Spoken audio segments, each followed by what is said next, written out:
hirap ng production mga lodi. Kaya yung mga magpapa-wedding dyan, pwedeng tumawad pero wag nyo naman sanang baratin, ano, kasi napakahirap din ang trabaho nila.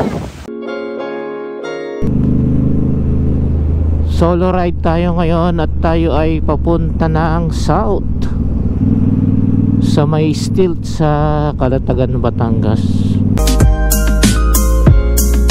Bali, gagamitin kasi si Anjo natin sa prenup.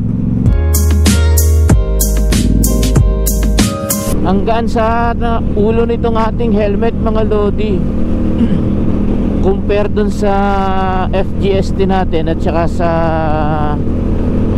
CS50 ni Mrs. Napakagaan itong ating si Arpasis. Wala siyang noise mga lodi kahit ganitong speed na tayo. Ganda ng ano, sana magtuloy-tuloy na maganda yung sikat na maya. Uy, ang daming gamo-gamo sa ano natin, sa salamin. Mag-ano yan pag kinuskus natin eh, mapipisa kasi naka-gloves tayo. Dito na tayo sa Calax mga lodi.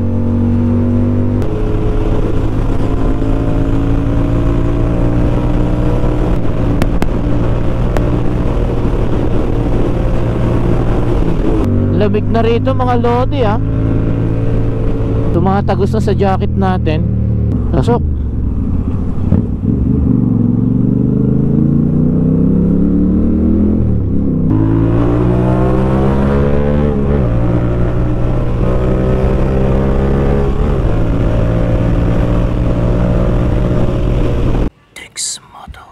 Grabe yung lamig mga lodi. Nakakapanginig ng laman. Nung oras na ba? 6:30. Dito na tayo sa Tagaytay mga lodi. Sabi nga nila, nasa Batangas ang view, nasa Cavite ang kita. Kasi di hamak na mas maganda kasi dito siyang tanawin eh. Dahil mas elevated yung pwesto ni Tagaytay. You know, Quezon City to Tagaytay mga lodi, 1 bar ang binawas sa atin. Kakabawas lang niya. Ngayon na, maligayang pagdating sa lalawigan ng Magigiting, Nasugbo, Batangas. Ayan, may nakita na tayong kakainan, no? May ilang kaldero dito naka-display. Pwede na yarn. Uy, sarap.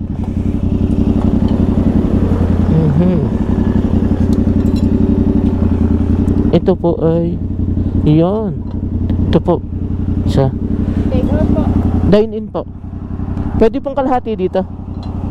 70. Ayos, kain muna tayo bago tayo tumulak palayo. May hilo na tayo eh. Malayo-layo pa yung Calatagan. Let's go. Nakakain na tayo dito sa may Barangay Aga, Batulao, Batangas. Salamat po.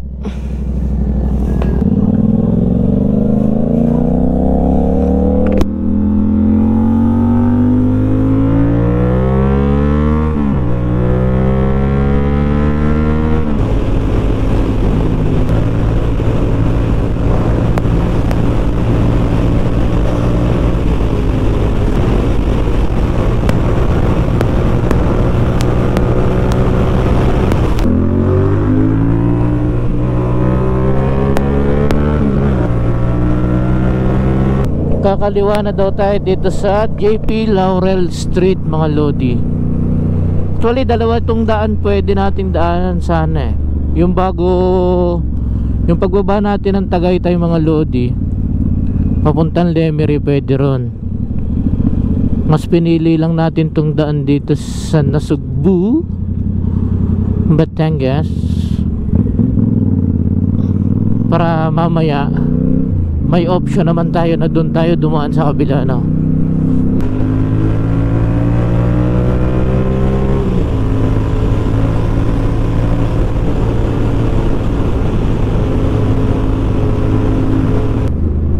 Welcome to Leon, Batangas. Gasap na muna tayo para sure ball.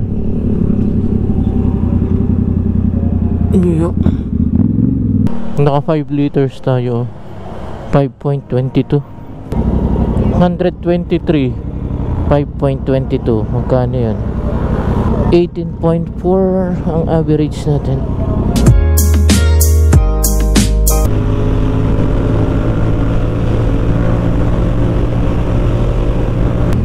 No, may doggy. Yan ang nakakatakot. High speed ka, tapos may ganyang aso. Sarap, no? Palay. Ang bango, mga lodi. Sariwang-sariwa ang hangin. Katas ng pakbet. Wow, masarap kasi siguro magluto ng pakbet.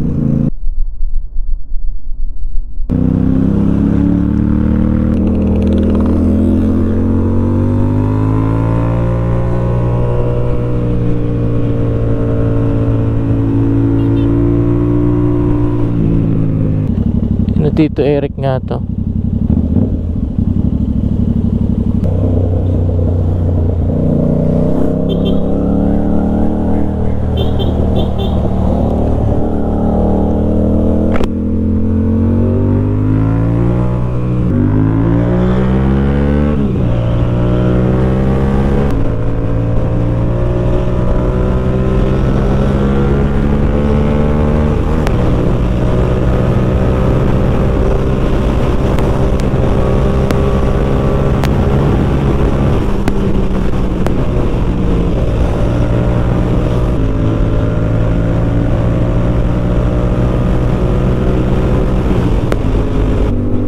Ganda naman ito, mga lodi, no?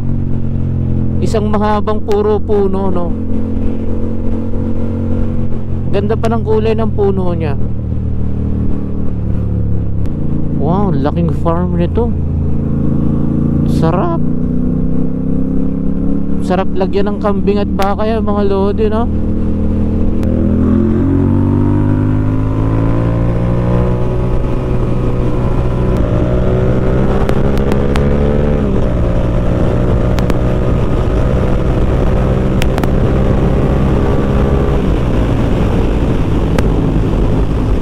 Haba, puro kahoy ang gito. Ayun, dito na nagtatapos yung magagandang kahoy, no? Anong kahoy kaya yung mga lodi?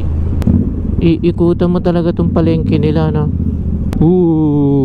Ganda naman ng truck, oh. Puro tubo yung karga niyan. Malapit na tayo, mga lodi.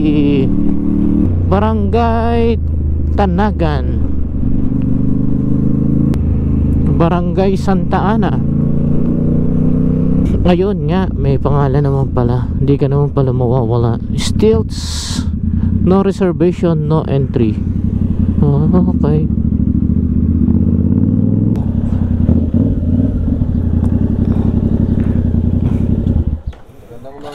Apo, meron lang pong prenup dito yung pinsan ko. Andyan po kayo na ba? Kung wala yung malaking kalsada, naka-Google Map po kayo? Apo. Na sir, baka maligaw pa kayo. Talagang mapapalaman pala din yung shocks mo. Dapat ADB yung dala natin. Pero okay lang naman, kayang-kaya pa naman yan, oh. Kayang-kaya pa naman ni MT-07 aka Anjo. Mahal siguro ang reservation dito, mga lodi. Thank you. Hello.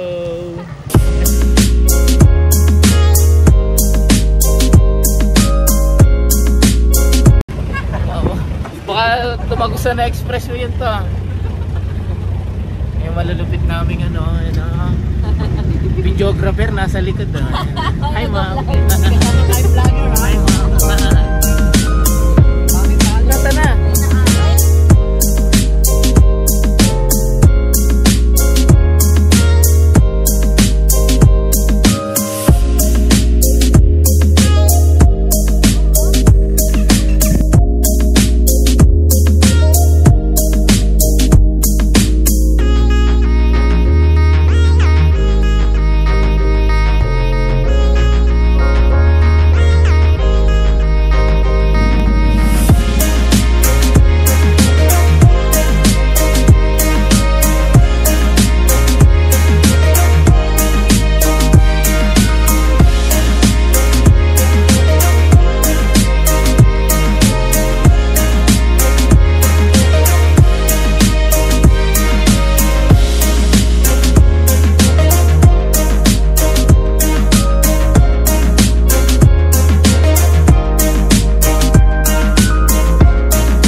Alright, natapos na ng first set ng prenup. Maya ulit, papahinga lang muna yung crew. Magaling yung artista, puro one take lang eh.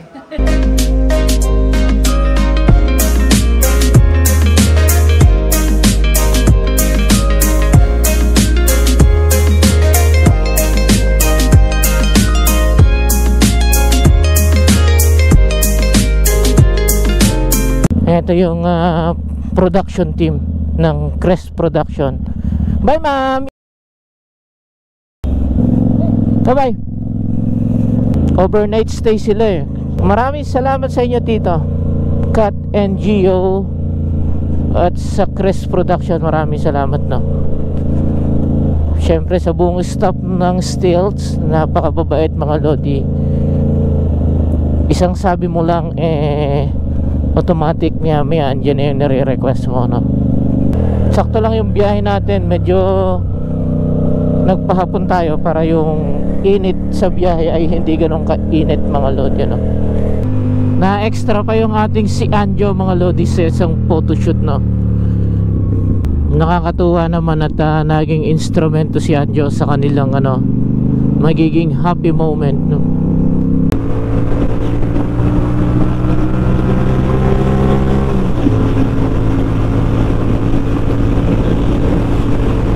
Kasi dream wedding nila yung may prenup at may big bike. Plano pa sana nilang bumili ng big bike, kaya lang ay syempre alam nyo naman ang gastos kapag wedding no. Medyo may kabigatan.